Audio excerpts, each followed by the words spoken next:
La boîte était cachée derrière les vieilles couvertures dans le placard du haut, un endroit que maman ne nettoyait jamais, ou du moins pas en ma présence.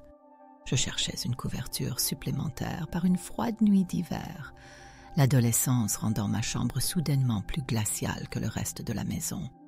Mes doigts ont effleuré le carton poussiéreux, scellé par un ruban usé. L'étiquette portait une date ancienne, des années avant ma naissance, et un nom illisible dans la faible lumière du couloir. Curiosité, ce poison doux et irrésistible, m'a saisi. Je l'ai tirée, lourde d'on ne sait quoi. Dans ma chambre, sous la lumière de ma lampe de chevet, j'ai détaché le ruban.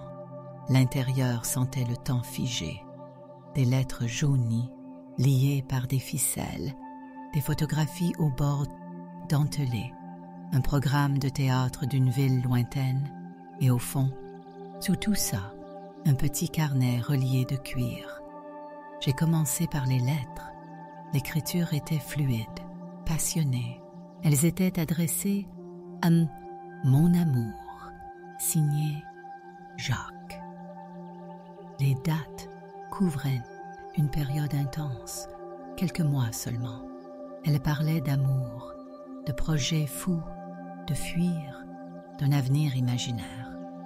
Maman, ma mère réservée, pratique, celle qui ne montrait jamais de grandes émotions, avait été mon amour. Et ce Jacques, qui était-il?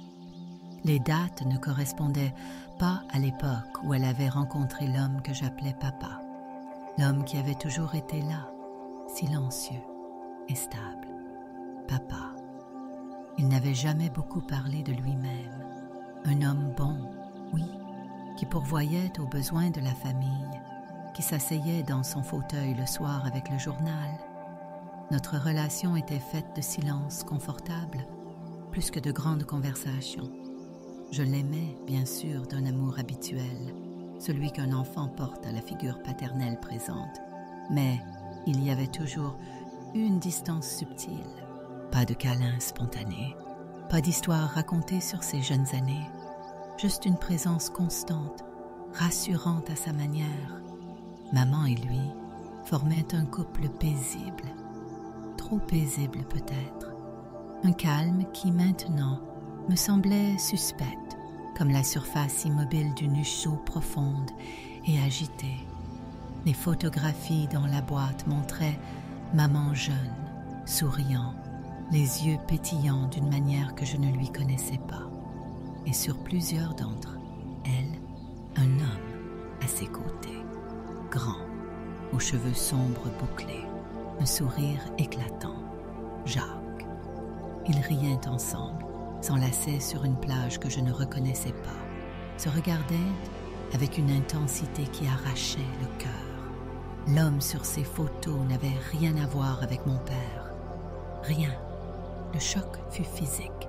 Une nausée m'a saisi. Pourquoi n'avais-je jamais vu ces photos?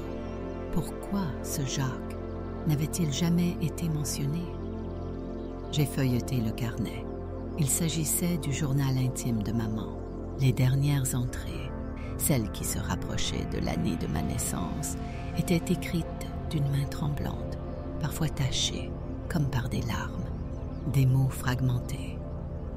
J'attends, seule. Il ne reviendra pas. Que vais-je faire? La honte. Ne pas lui dire. Jamais. Une autre vie. Pour lui. Mon cœur battait la chamade. Un tambour fou dans ma poitrine. Pour lui. Pour qui? Pour moi. La vérité, froide et brutale, commençait à se former dans mon esprit. Cet homme sur les photos, Jacques, celui qu'il appelait « mon amour » dans ses lettres passionnées, était-il... J'ai regardé les photos de nouveau. Mon regard a balayé le visage de Jacques.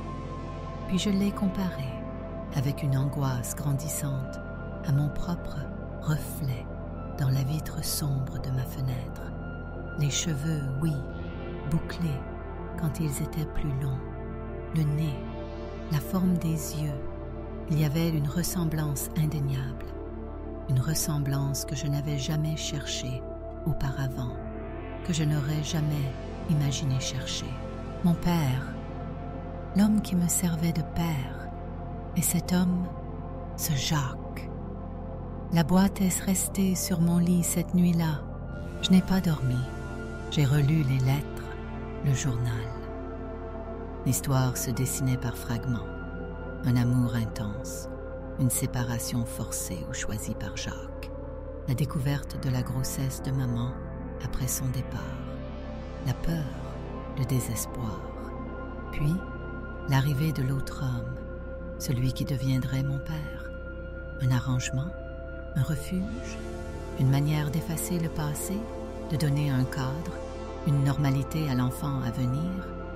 Les mots du journal étaient chargés d'une tristesse infinie et d'une résolution farouche. Protéger ce secret à tout prix. Pour moi, pour elle, pour l'homme qui acceptait d'endosser le rôle. Les jours suivants ont été un flou. J'ai continué ma vie, allant à l'école, mangeant à table avec maman et papa. Mais j'étais un imposteur dans mon propre existence. Chaque regard sur papa était une blessure nouvelle. Il ne savait pas. Maman lui avait-elle menti aussi? Ou était-il complice de cette mascarade? La pensée me rendait malade. Maman me regardait avec son attention habituelle, me demandant si j'avais bien étudié, si j'avais froid. Chaque question, chaque geste d'affection semblait désormais teinté de sa tromperie. Comment avait-elle pu construire ma vie sur un mensonge aussi fondamental? J'ai replacé la boîte dans le placard. Le secret était lourd, pesant sur mes épaules comme une chape de plomb. Je ne pouvais pas lui en parler, pas encore. L'idée seule d'affronter maman, de voir l'expression sur son visage quand je lui montrerais que je savais, me paralysait. Sa honte, sa peur, ou peut-être sa colère. Je ne voulais pas la briser, mais le secret me brisait moi. Qui étais-je vraiment? Une partie de moi appartenait à cet homme inconnu, à cette histoire d'amour cachée, à cette vie que maman avait choisi d'enterrer. Et l'autre partie, celle que je croyais connaître, celle qui était liée à l'homme que j'appelais papa, je devais savoir. Savoir qui était Jacques, savoir pourquoi il était parti, savoir si maman l'avait aimé plus qu'elle n'aimait mon père, savoir toute la vérité. La boîte n'était qu'un début, un aperçu d'une réalité beaucoup plus complexe et douloureuse que tout ce que j'avais pu imaginer. Je me sentais comme un détective enquêtant sur sa propre vie, cherchant des indices dans le passé de sa mère. Le silence de la maison, autrefois réconfortant, était maintenant rempli de questions sans réponse, d'ombres de secrets. Chaque objet, chaque conversation, chaque souvenir était désormais suspect. Le fondement de ma vie, de mon identité, s'était effondré, révélant les sables mouvants de la tromperie sous la surface. J'étais seule avec ce poids, ce secret dans le secret, attendant le moment où je pourrais, ou devrais, le faire éclater au grand jour. L'innocence était perdue à jamais, remplacée par une détermination froide et une douleur sourde. Les jours se sont étirés, marqués par cette tension invisible qui me rongeait. J'observais maman, cherchant des signes, des fissures dans sa façade de calme. Elle semblait inchangée, attentive à mes besoins, parfois soucieuse de mes études. Mais pour moi, elle était devenue une étrangère. L'image de la mère que j'avais toujours connue était superposée à celle de la jeune femme passionnée des lettres, désemparée dans son journal, et enfin de la femme qui avait consciemment bâti sa vie sur un mensonge. Comment concilier ces images? C'était impossible. J'ai relu les lettres et le journal plusieurs fois. J'ai essayé de dater précisément les événements. L'amour avec Jacques semblait s'être déroulé l'année précédant ma naissance. Les lettres cessaient brusquement. Le journal, relatait sa détresse, puis la rencontre avec mon père officiel. Il s'appelait Robert. Maman parlait de lui avec respect et avec gratitude même, mais jamais avec l'effusion qu'elle réservait à Jacques dans ses écrits antérieurs. Robert était présenté comme un homme bien, prêt à l'aider, à lui donner un nom et un foyer pour l'enfant à venir. Un mariage de raison, donc. La pensée me serrait le cœur pour lui aussi. Il avait peut-être cru fonder une famille sur l'amour, ou du moins sur une forme d'affection réciproque. Je me suis mise à chercher discrètement les vieilles boîtes à photos de la famille, les albums. J'espérais trouver d'autres indices, d'autres photos de maman et de Jacques. Je n'ai rien trouvé. Maman avait fait un travail minutieux pour effacer cette période de sa vie. C'était comme si Jacques n'avait jamais existé dans le récit familial officiel. Seuls subsistaient les clichés souriants avec Robert, les vacances, les fêtes de famille, ma naissance, mon enfance. Tout semblait parfaitement normal. C'était cette normalité forcée qui rétrospectivement me semblait la plus troublante. Un après-midi, j'ai pris mon courage à deux mains et j'ai posé une question à maman, une question innocente en apparence. « Maman, tu avais beaucoup d'amis avant de rencontrer papa ?» Elle a levé les yeux de son ouvrage. Son regard était un peu évasif. « Oh, tu sais, la vie d'avant, c'était différent. J'avais mes amis de l'école, puis du travail. » Elle a hésité. Pas énormément non plus. Pourquoi cette question? J'ai haussé les épaules, essayant d'être nonchalant. Juste comme ça, je regardais de vieilles photos. Elle a semblé se crisper légèrement. Ah oui, les vieilles photos. Faut que je les range un jour. Elle a changé de sujet immédiatement après, parlant de la liste des courses. Sa réaction, subtile mais perceptible, a confirmé mes doutes. Elle avait peur. Peur que je découvre quelque chose. Je me suis souvenu de l'adresse écrite sur certaines lettres de Jacques. C'était une ville côtière, loin de chez nous. Une ville où, d'après le programme de théâtre trouvé dans la boîte, il devait se produire. Il était musicien, acteur.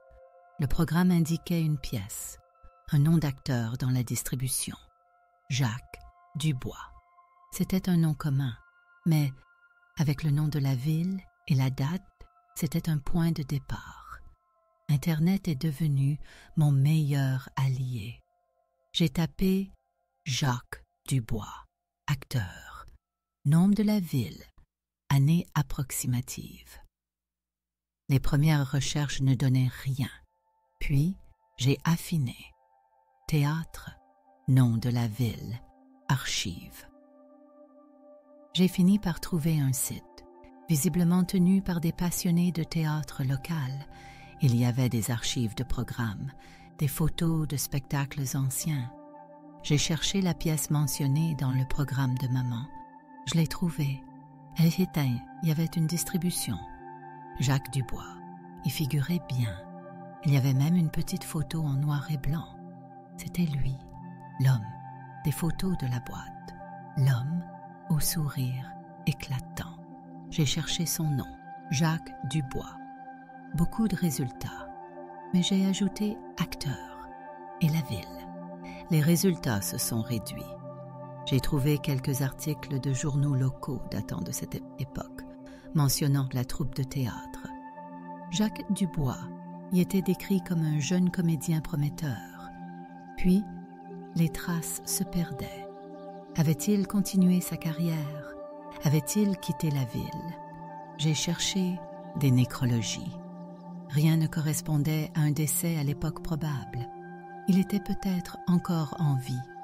L'idée m'a donné le vertige. Mon vrai père. Il vivait peut-être quelque part, ignorant mon existence, ou sachant et ayant choisi de ne pas être là. J'ai décidé d'aller plus loin.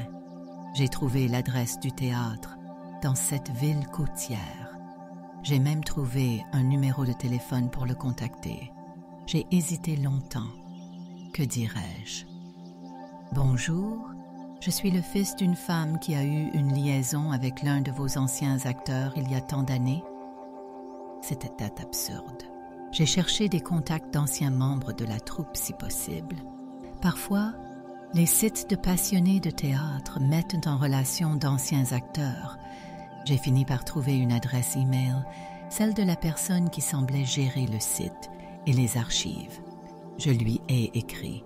J'ai été vague au début, demandant des informations sur la troupe de théâtre de telle année, mentionnant que je faisais des recherches pour un projet personnel.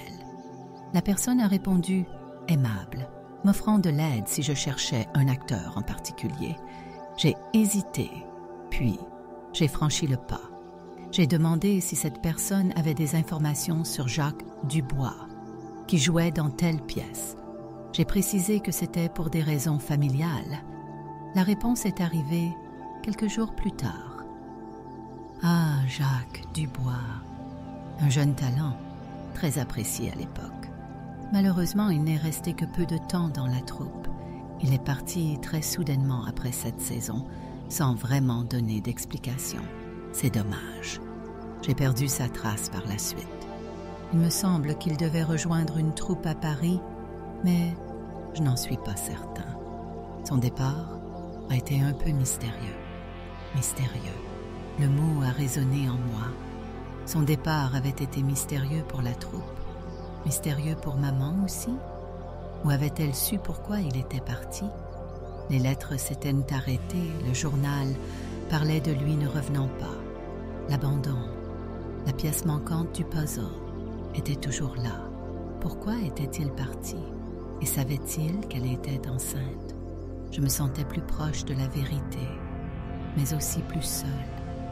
J'avais remonté le fil de l'existence de cet homme, mon père biologique, à travers des archives et des souvenirs d'inconnus.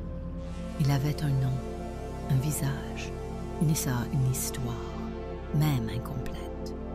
J'avais désormais besoin de l'histoire complète. Et la seule personne qui la détenait en totalité, c'était maman. L'affrontement était inévitable. Je devais trouver le bon moment, le bon endroit. Le poids du secret devenait insupportable.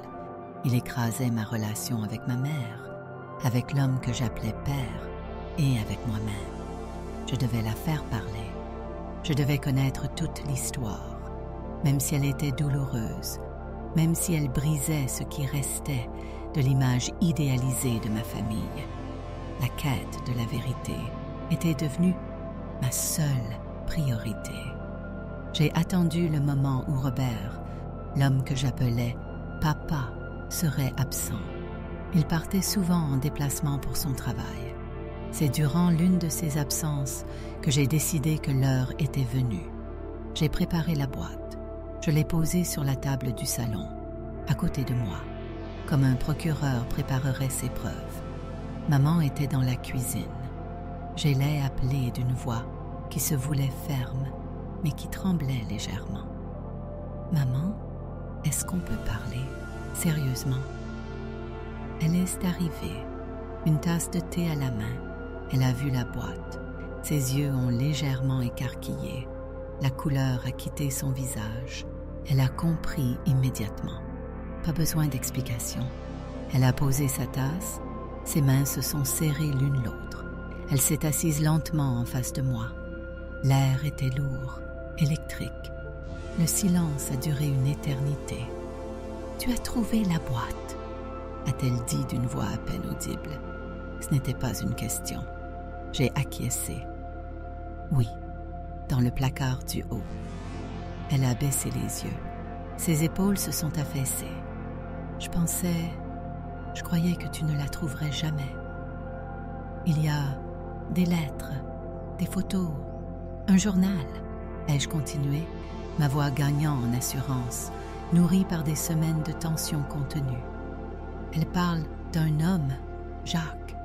Ses mains tremblaient, visiblement. Elle n'a pas nié. Oui, Jacques. Qui est-il, maman?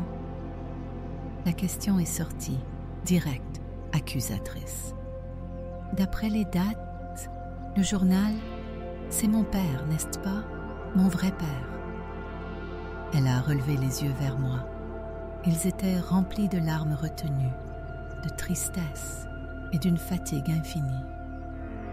« Oui, a-t-elle murmuré, c'est lui, ton père. » La confirmation verbale, même si je la savais depuis des semaines, m'a frappée de plein fouet.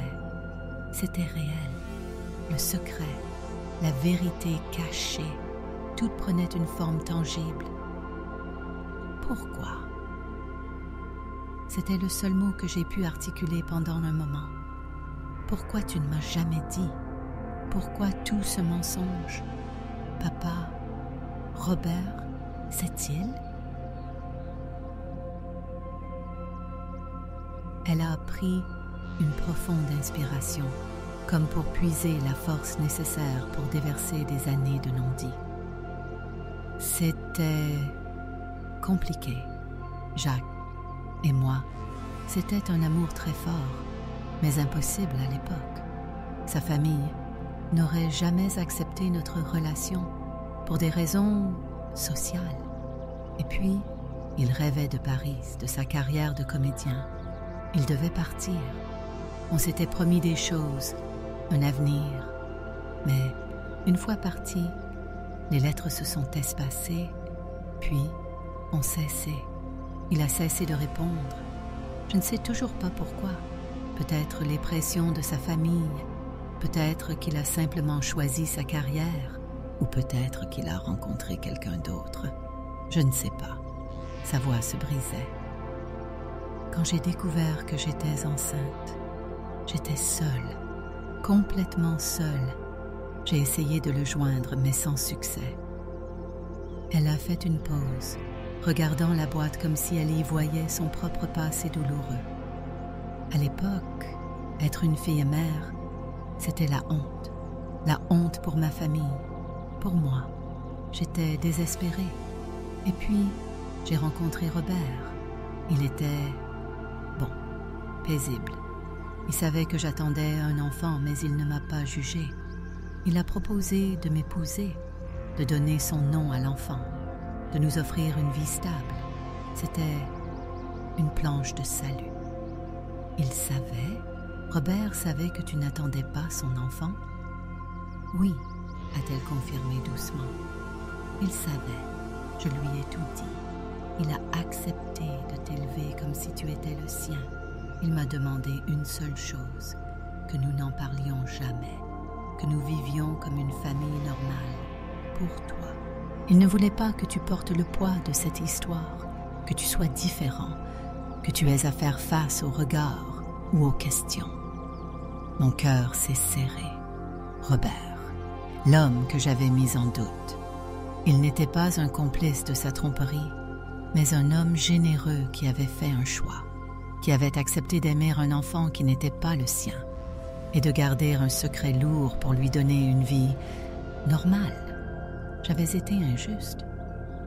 Mais maman, je suis censée ne jamais savoir, vivre toute ma vie sans connaître mon vrai père? C'était le plan, a-t-elle dit, ses larmes coulant enfin silencieusement. Je pensais que c'était mieux ainsi, protéger ton enfance, te donner une stabilité, effacer le passé. Effacer le passé, mais c'est mon passé, c'est une partie de moi. L'émotion a explosé en moi, la tristesse, la colère, le sentiment d'avoir été volée. Tu as fait ça pour moi ou pour toi? Pour ne pas avoir à affronter la vérité? Pour ne pas avoir à expliquer? Elle a reniflé, essuyant ses larmes. Un peu des deux, je suppose. C'était si douloureux. Le départ de Jacques, la grossesse, la peur. Robert a été ma seule lumière. Il m'a tant donné. Je ne voulais pas gâcher ça. Et je ne voulais pas que tu sois blessé, que tu aies l'impression que ton père, l'homme qui t'élevait, n'était pas ton vrai père. J'avais peur que tu te sentes différent. Mais je suis différent. Je suis le fils de Jacques, de cet homme que je ne connais pas. Tu es aussi le fils de Robert, a-t-elle dit fermement. Il t'a élevé, il t'a aimé à sa manière. Il a été ton père. Biologiquement, oui, tu es le fils de Jacques, mais le cœur, l'éducation, c'est Robert. Sa franchise au milieu des larmes m'a désarmée. J'ai regardé les photos de Jacques, l'homme au sourire solaire, celui qui avait été l'amour passionné de ma mère. Puis j'ai pensé à Robert, l'homme tranquille et présent. Deux figures paternelles, une biologique, l'autre par choix. Sais-tu ce qui est arrivé à Jacques? Ai-je demandé, ma voix plus calme. Elle a secoué la tête. Non, absolument rien. Il a disparu de ma vie ce jour-là. Je n'ai jamais eu de nouvelles. Le silence est revenu, mais il n'était plus rempli de mystère, mais de douleur partagée. J'ai regardé ma mère, cette femme qui avait porté seule ce secret pendant tant d'années. Sa jeunesse volée, ses choix difficiles. Elle avait fait ce qu'elle pensait être le mieux à l'époque, dans les circonstances qui étaient les siennes. C'était difficile à pardonner complètement, mais je commençais à comprendre. J'ai pris les lettres et les photos de Jacques. Je les ai regardées de nouveau cette fois avec le poids de la connaissance, l'homme qui m'avait donné la vie. Un fantôme du passé. Ma mère avait fait un choix qui avait défini ma vie sans que je le sache. Le chemin à parcourir était encore long. Il y avait la figure de Robert à reconsidérer, cette relation d'amour silencieux. Il y avait moi à reconstruire mon identité, à intégrer cette nouvelle vérité sur mes origines. L'histoire de ma vie n'était pas celle que je croyais. Elle était plus complexe, plus douloureuse, mais peut-être aussi plus riche. Maman avait caché mon vrai père, mais en le révélant, même malgré elle, elle ouvrait la porte à une nouvelle compréhension de moi-même et de ma famille, aussi imparfaite soit-elle.